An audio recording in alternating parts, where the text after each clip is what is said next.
धनुका में दिगंबर जैन पाठशाला के 23 बच्चों ने विश्व गौरैया दिवस पर लुप्त हो रही घरों के आसपास फुदकने वाली छोटी सी चिड़िया गौरैया के लुप्त होने पर उसे बचाने का संकल्प लिया।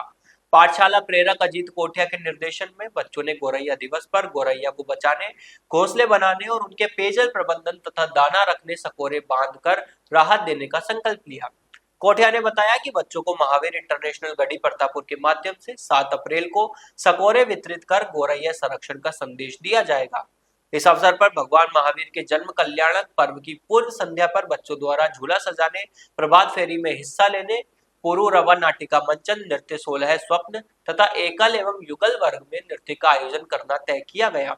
इसके लिए सभी को अलग अलग जिम्मेदारियां सौंपी गई। 19 अप्रैल को 2 चरणों में महावीर प्रश्न मंच आयोजन किया जाएगा। इस आयोजन के माध्यम से बच्चों को गौरैया संरक्षण और भगवान महावीर के जीवन के बारे में जानकारी दी जाएगी।